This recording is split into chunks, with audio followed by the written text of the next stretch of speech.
Salam everyone, and welcome to episode 6.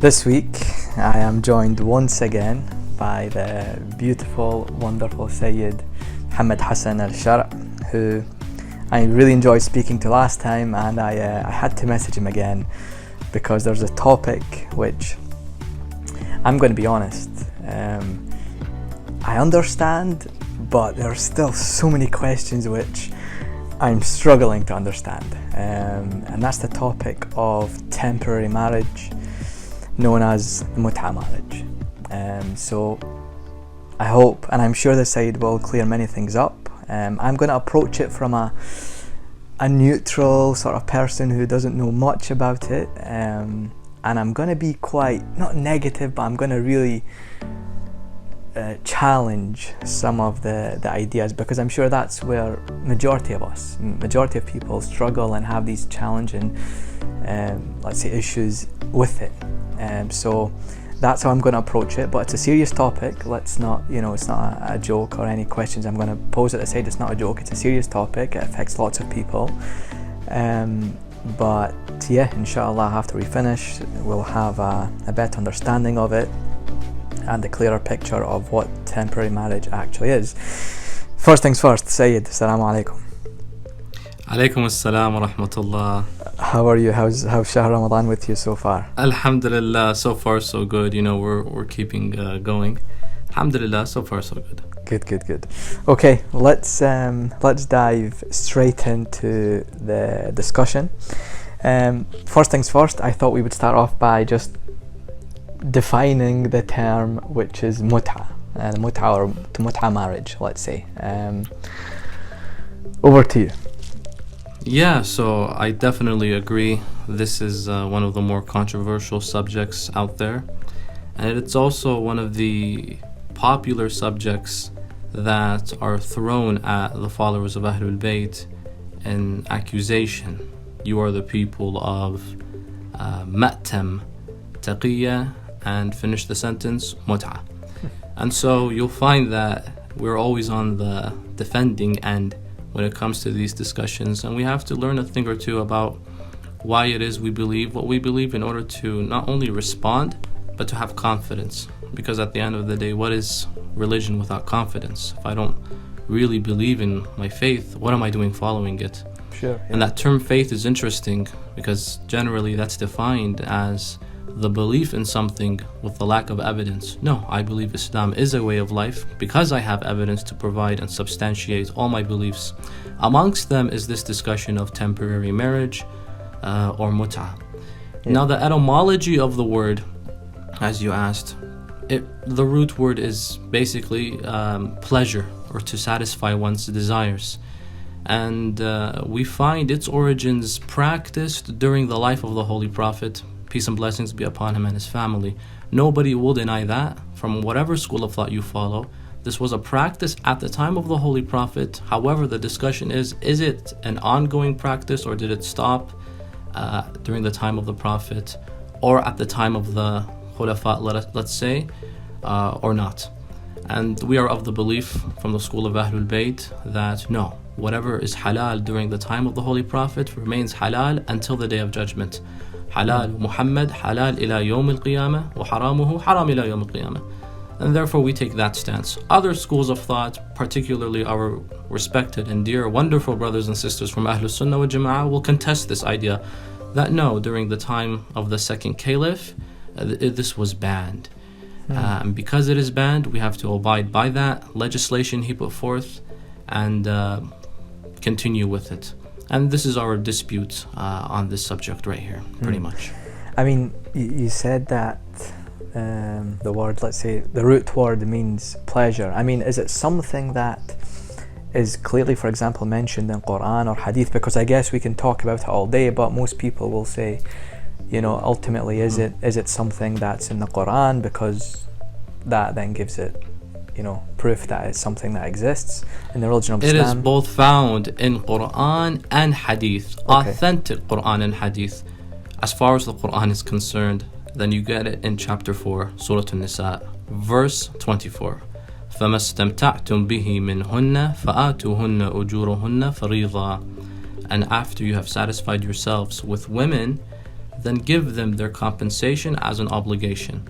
We are of the belief that this is a ayah that proves and substantiates the existence and reality of this practice during the time of the Holy Prophet. Now the discussion is it still practiced outside of the mission of the Holy Prophet, post the prophetic mission, or no?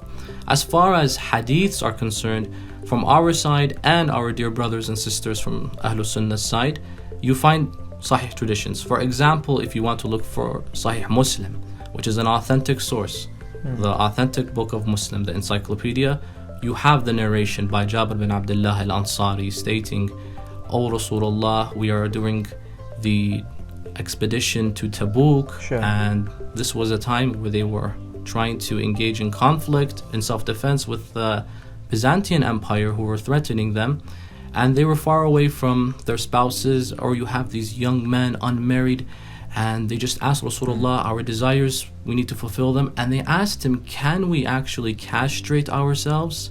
Can we perform castration? The Holy Prophet said, no, that's haram. You can't remove body parts. But however, here's an alternative. I need your minds to be in the mission, but if you're distracted, then here, find an alternative, institute a temporary marriage. And you find this in, as mentioned, Sahih Muslim, or in our sources, various references. Yeah. The first thing I just like you to clear up for the guys who maybe don't know much about it. Just a quick overview, general look into what it actually is. So is it just simply a guy and a girl get together for a short period of time, and that's it? Is pretty that much, yeah. Pretty much. Simply, it's in the name. how it works? It's in the name, like you said. A man and a woman, obviously of age, and obviously the lady was given permission either by her guardian if this is her first time getting married, or if she is independent, then she agrees to these terms, and the man agree for a certain period of time. After the period of time has finished, then they are no longer considered man and wife through Shara', through Islamic law, and pretty much that's all it is to it. That's literally it. Yeah. Okay, now see, this is where I guess most people will struggle to grasp, this concept. So I've tried it. I've tried explaining it to non-Muslims, right? And I just tried it to see their reaction. Mm-hmm. And 99, in fact, I'm lying, 100% of the people replied with, "Is that not just cheating? Is that not just the same as, let's say, if you're married, is that not just the same as cheating? And if you're single, is that not just the same as you having a illegitimate relationship before marriage, but you're just covering it up, you're just calling it something different?" How would you respond to that? As far as being married and trying to institute a side temporary marriage, then our scholars have stipulated certain demands, that you have to receive permission from your wife before you go ahead and open a side temporary marriage. Amongst them, Ayatollah Sayyid Ali Sistani. And 9 times out of 10, if not 10 out of 10, the wife will disagree. You have to honor her choice, honestly. So, of course, there are certain exceptions. You'll find that there is a cause, maybe, that the husband may seek permission from his wife. Hey, there's this lady I know, maybe she'll help us around the house. But these are examples that are ancient, like they're old examples. A woman that perhaps needs, let's say, accommodations or someone to take care of her. Can we bring her in? And then in the wakala, let's say the prenup will state as a condition, we're not allowed to, make contact, and they have to honor that condition. Therefore, now you just have an extra person in the house who is mahram to the man, but there is no contact, and the wife, the original wife, remains the original wife, where he can, have contact, physical contact with, and so on and so forth.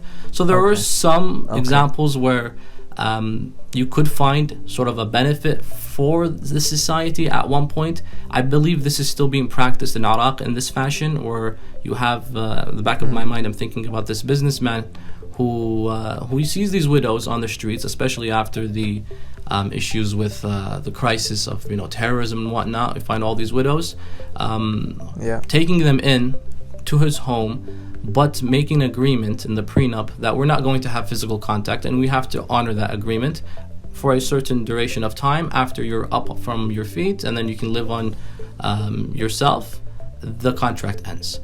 That's in the case of being married and trying to open a side relationship. You have to first receive permission from the wife. Ayatollah Sistani issues this decree. As far as being single and trying to open a side relationship, I think you asked, is this considered like not cheating, but what did you exactly say? Is this like trying to... It's like you being sneaky? You know, lots of Muslims will say that well, no, lots of Muslims will say no, you know, sex before marriage. And then, well, technically it's marriage. It is marriage in the idea that it's marriage, but here's a duration. We're going to end it. Where if you cannot hold your desires any longer and you don't want to run into haram by performing anything that Allah has made unlawful, here's an alternative. As a last resort, find somebody who is willing to be with you for a certain time period and do what you have to do to satisfy yourself. And this is practiced in the Western world completely through boyfriend and girlfriend relationships. Just nobody likes to call this one wrong and they like to call the other one right. Whereas and you have a lot of examples of celebrities who have multiple spouses, temporary. One day they're with this person, then the next day they're with this other person, and no one bats an eye. But when it comes to the concept of having a temporary marriage to fulfill one's desires through halal way in order to not do something haram, that's apparently the end of the world. But as far as the first case, you have to receive permission from the spouse. As far as the second case, a solution, an alternative, rather than ending in haram. Sure. I mean, receiving that condition is a tough one to... I would agree, yeah. Okay. Now, the other thing is, I mean, why is this... Again, I'm coming from this just neutral perspective here. Why is this even a concept? Because then surely it just puts these thoughts into the... Let's say the guy's mind, for example, that if something goes wrong, if I'm talking about a married guy here, if something goes wrong, something's not going quite right, then that thought can immediately, come into the back of his mind. And then, like you said earlier, many people begin to abuse it and find loopholes and find ways to just pretty much, satisfy themselves. Because I asked this to my younger nephew, and I was saying to him, what do you think? And he was saying, as soon as you tell people that this is a thing, he said, they're just gonna abuse it. So he was saying, I'd rather not even have it as a concept, not something even to think about, so that I can't abuse it. What would you say to that?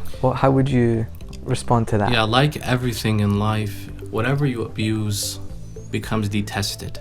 Allah allowed certain things to be permissible for their usage depending on their circumstances. And we look at the time of the Holy Prophet. The example was these people were away from their wives, and knowing that perhaps their desires will lead them to committing haram, they even asked, could we even castrate ourselves? The Prophet said, no, try fulfilling your desires in this fashion. And so this is a biological desire that almost all men have and has to be focused on in complete depth. What do we do when we reach this level of, do I perform haram or do I find a solution? Many people will give you the answer, why don't you just get married? It's not that easy. Getting married and committing yourself with a partner, a lifelong partner, to satisfy a moment of desire doesn't seem like the most rational thing to make as a decision at the moment.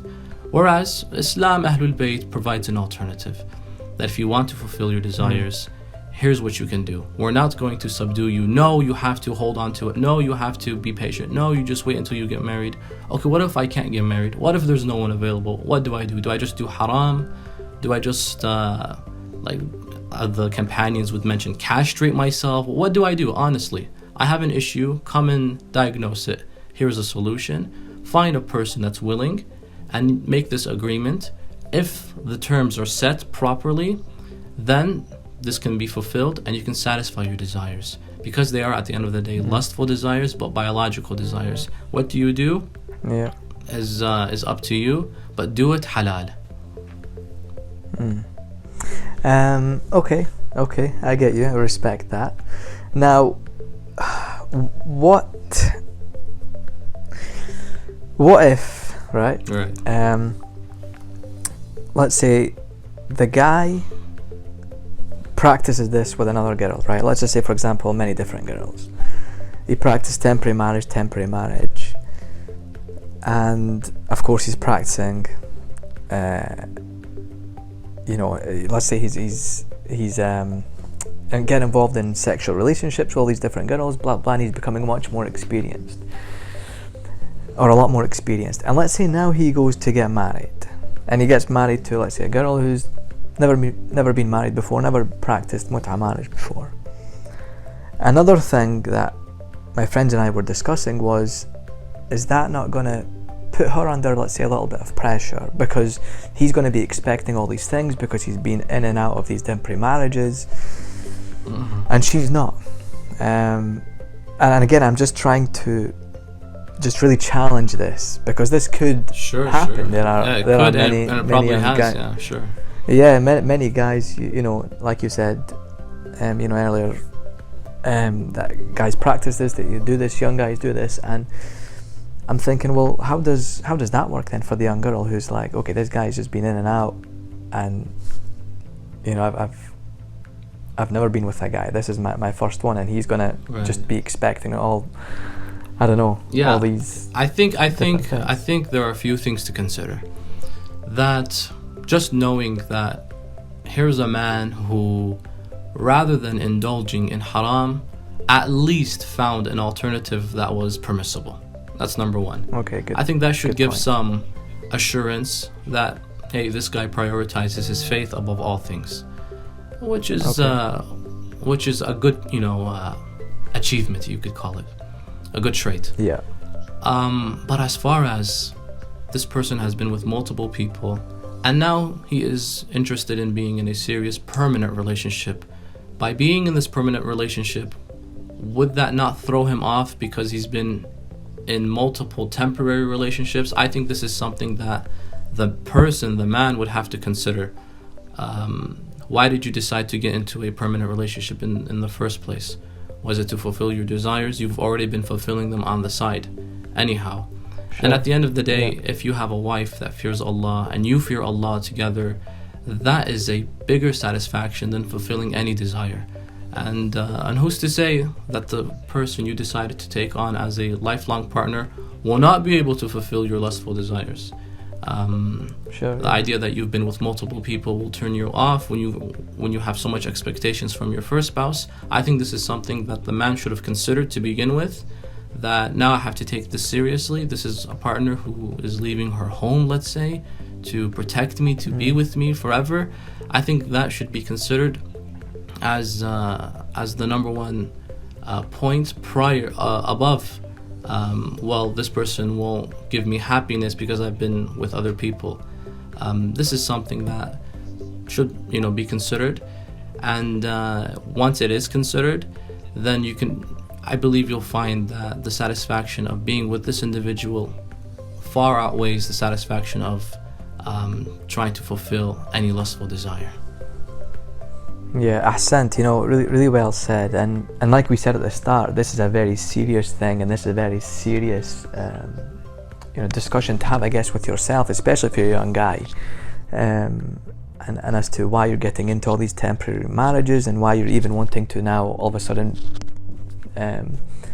have a permanent marriage, and all of these are serious questions I think one needs to have with himself. Now I'm curious, right? I'm curious. So why all of a sudden did this fade out and become something that should no longer be practiced? How did all that come about? How did that transition from it's okay, the Prophet legislated it, and now all of a sudden it's just faded out into something that no longer is part of the Islamic faith? No, yeah, like you clearly said, this was something that the Prophet put forth as a rule, in which if you're away for a long period of time from a halal means to satisfy yourself, then here's an alternative. Why did this stop all of a sudden? The fact of the matter is, the second caliph decided to ban this. He banned two types of practices in one go that have the term mut'ah in their title. Mit'atul hajj and mit'atul nikah, all in one go. And he banned this because he thought that this was for the betterment of society. And if I ban this, then everyone has to follow because I am the caliph of the Holy Prophet. And we see in one of his sayings, in a narration attributed to Umar ibn al-Khattab, where he announces, mit'atan kanata ala ahdi rasulillah wa ana anhi anhuma wa adrib alayhuma. Two practices that were practiced during the era of the Holy Prophet, and I ban them, and I get rid of them, and I punish whoever practices them. And these two types of practices, mit'atan, are the mit'ah of hajj, mit'atul hajj, and the mit'ah of nikah. Mit'atul hajj is the free time you have between umrah and hajj. When you perform umrah and enter in the state of ihram at Masjid al-Shajara, and then travel to Mecca, do tawaf, circumambulate the Kaaba, do the sa'i, walk between the hillocks of Mina and the hills. After that, you snip your hair a little bit, then you have a free period to enjoy yourself. Your ihram is no longer an obligation. You can shower, you can whatever, until the 9th of Dhul Hijjah, when official Hajj season begins. This free time you have is called mit'atul hajj, the satisfaction or the pleasure within Hajj. Basically, you can satisfy yourself by getting married here, by whatever you want to do. Umar ibn al-Khattab banned this period. He said, no, between Umrah and Hajj, there is no such thing as a period where you can enjoy pleasure and satisfy yourself. You remain in the state of ihram until the 9th of Dhul Hijjah, where the official Hajj season and period begins. This was one. The second was the temporary marriage, mit'atun nikah. And when he banned the temporary marriage, he was actually questioned by multiple companions who told him that this was something the Prophet would practice. A man by the name of Imran bin Sawad asks him, he says, لَقَدْ نَهَيْتَ عَنْ زَوَاجِ الْمُتْعَةِ حِينَ أَذِنَ بِهِ النَّبِي صلى الله عليه وآله. Umar ibn al-Khattab responds, أَنَا خَلِيفَةُ مُحَمَّدٍ إِن لَمْ أَحْكُمْ بِالْحَقِّ فَكَأَنِّي هَجَرْتَ. He responds, I'm the caliph of the Holy Prophet. If I don't rule with justice, it's as if I've gotten rid of justice. And this is found in Tarikh al-Tabari. Al-Tabari, renowned, as we mentioned, scholar, volume 4, page 225. The question arises, when you open this door, if you ban things and add things and implement innovations, who's the Prophet at the end of the day? Who's the Prophet? Yeah. He clearly says the Prophet made this a practice. Why did you get rid of it? I'm the caliph. If you're the caliph, does that justify removing legislations, divine legislations, emphasis on the word divine, from Allah that the Holy Prophet has instilled? The Quran says, وَمَا يَنْطِقُ عَنِ الْهَوَىٰ إِنْ هُوَ إِلَّا وَحْيٌ يُوحَىٰ. He doesn't speak out of air and whim, nonsense. Whatever he says is pure revelation. If you get rid of that, does that justify the action? No. How do people justify this? With this concept of the integrity or the justice of the companions. Adalatul Sahaba. He is just, he is allowed to do what he is allowed to do.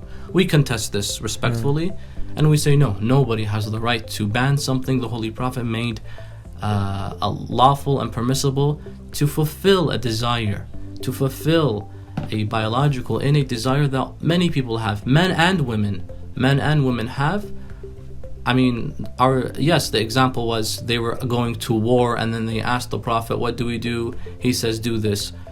Sure, war is probably not the most common excuse these days, but people are separated from their means to perform things in a halal way, from their wives, from their husbands. They're separated for a long time.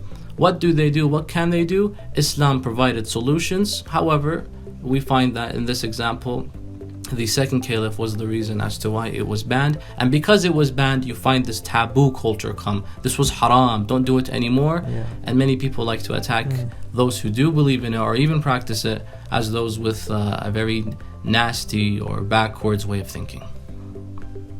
Yeah.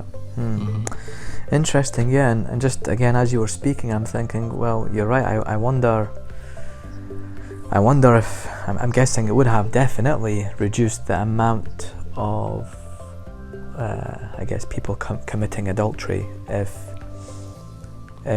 we still practiced it. Oh, exactly. The way that And you know who exactly, sorry to cut you off, the one who actually says what you're referencing, Amir al-Mu'minin alayhi salam, in which he says, لولا تحريم عمر نكاح المتعة ما زنا إلا شقي. Had Umar not banned. Oh, so Imam Ali actually said that. He exactly mentions it, and Tafsir al-Tabari mentions it. Tafsir al-Tabari for the Quranic exegesis, when you get to this ayah 4, chapter Surah An-Nisa, verse 24, the reference is, and then Amir al-Mu'minin Ali ibn Abi Talib stated, had Umar not banned the temporary marriage, no one would have performed adultery except a transgressor, except someone who really has a low level of faith. And this is the reality of the matter. If you have desires, here's a way to fulfill them. Yeah, Ahsant, well explained. My next question, I have just a couple more questions. My next one is regarding a married couple and the guy's away, let's say for 6 months, 8 months, separated. Now obviously he can, like you said earlier, with the permission of his wife, engage in a Mutah marriage, and he can satisfy himself. What about the wife? She's going to be separated for 6-8 months, maybe longer. Can she take part in a temporary marriage whilst he's away for a long time, or is that not acceptable? Very well put. The husband, if he is traveling or away from his wife, if he receives permission from her, which as we mentioned will most likely not be the case, can engage in a second temporary marriage. But on the flip side, can the wife do the same? Say her husband leaves her for a long period of time and he is gone. Can she open a side relationship? Because at the end of the day, she also has desires just like the man does. Even though the man has a greater level of desires, see, the testosterone levels of a man are much higher, but hey, we're not denying the reality that yes, even women would also need to fulfill their biological desires. Can she do this? If the husband has left his wife for over, and this is an Islamic rule right here, for over 40 days, he's been away from her for over 40 days, and she really wants to fulfill her desires, and he is not returning to her. She tells him, I need you to return, your company is needed. She has the right to divorce him, because amongst the right of the wife, amongst the rights of the wife is that you fulfill her desires as well, not just yours. And if she, why does she marry you at the end of the day? Because I have desires, I need to fulfill them. You're not here to do that. Okay, if you are not back within 40 days, then I have the right to divorce you. And she could approach the religious scholar who will justifiably divorce her. Unless, yes. Wait, sorry. So she can't take part whilst being married in a temporary marriage. She has to. She would have to actually get a divorce, right? She could also divorce her husband, because this is the right of his wife, and he needs to give her the company that she demands and that she needs. Unless she gave you permission, you're allowed to leave 100 days. Go ahead, and I'm fine with it. I'm chill. I'm cool. However, if it's like he's going and he's negligent with her, and she says, I really need you back, your company is demanded, I need you here, and he just says, no, I have business to do here. But if she divorces him, then that's halal on her. The divorce is justified, and she could marry another person, and Allah will grant this lady respite and relief, because there is no wrong in divorcing someone because of the lack of fulfilling your desires. At the end of the day, why did they get married? It's to fulfill certain things that you were not able to fulfill pre-marriage. And so the limit is that 40-day mark. Unless she gives the husband permission, I know you're going to be out for a very long time, I'm fine with that, don't worry about that, if they understand each other in that way. But he has no right to leave her for over 40 days if she doesn't want him to. And if that does happen, she has the right to divorce. It's up to her. Okay, interesting. Very, very interesting. Now, final question, and then just your advice at the very end. But final question is, I mean, like I said earlier, most of the time you hear a sort of negative vibe when it comes to Mutah marriages, and people are, you know, not willing to accept it so quickly. But I want to know from your thoughts and perspective, what's the positives of it? I mean, what are some of the good things, if you have, I don't know, a list or just a few good things of practicing or getting engaged in a Mutah marriage relationship? What are some of the positives? I mean, basically, like the whole idea entails, to satisfy your desire, correct. However, one could also stipulate, let's say, the guardian of the woman in the wakala or the prenup, the premarital contract, that there will be no contact between you guys, and you guys can only meet in my presence, and they have to honor that, and the marriage ends at this time period. You could consider this like an engagement period, because in Islam we don't really have an engagement period. You go from unmarried to married, but this is just so you could get to know one another enough, but get closer than you would outside of marriage, but not too close like you would in marriage. And this could be stipulated, and this could happen, and many people are actually practicing this, that before they get into a permanent marriage, they just get into a temporary marriage just to get to know one another, and we stipulate a few demands here and there, that you're not allowed to, let's say, sleep with one another, or you're not allowed to even see her without her hijab on. That could be, and he has to honor those conditions. He has to, until the time period ends, and then if they do like each other, they've gotten to know each other closer than they would have outside of any relationship, then they can move on to a permanent marriage. This is one benefit that many people are currently practicing today, and this could be a reality as well. I suppose that's a really good, like you said, a benefit from it. And as you were speaking, I was thinking, that's actually, it makes sense, and it's quite practical. It's like, instead of jumping in the deep end, let's just test the waters out first, and if we like everything, then just move on with it, basically. Sure.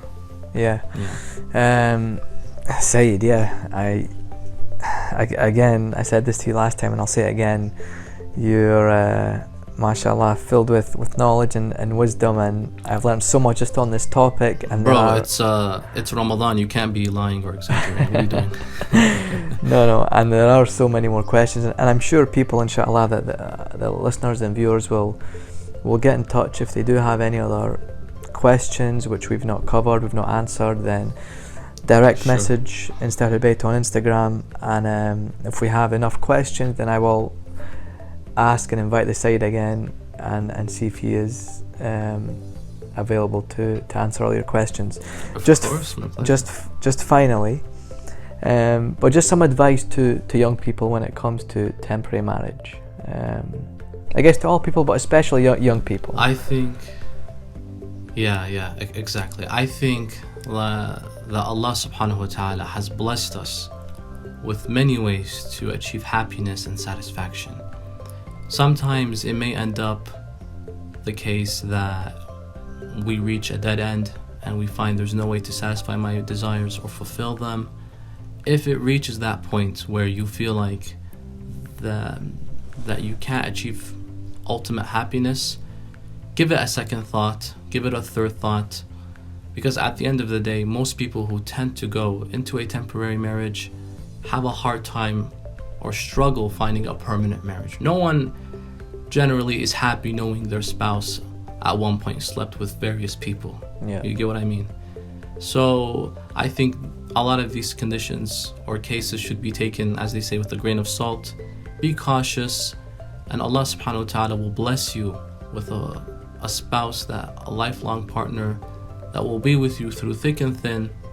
But if it does end up the case in which where you feel you've hit a dead end, you reached a dead end, instead of running into haram, this was potentially something to consider. But remember, do not abuse anything. Anything that's abused is gruesome, is revolting. At the end of the day, you're meeting with another human being, another creation of God. Do not abuse anything that Allah has given you permission to do. And if you are in a place where this sort of thing lawfully is not allowed to happen, where you take multiple spouses, then you have to abide by the laws and abide by the rules of wherever you are staying and living.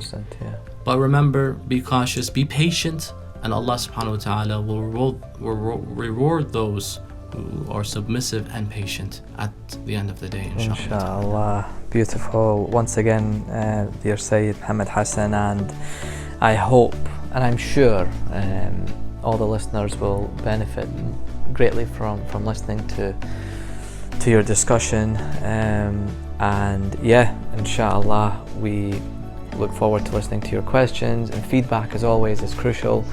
Direct message me if you do have anything else. I will compile a list and we can spend another, inshallah, good session with the dear Sayyid to hear his thoughts on this topic. Thank you. Wassalamu alaikum. Inshallah. Alaikum assalam rahmatullah.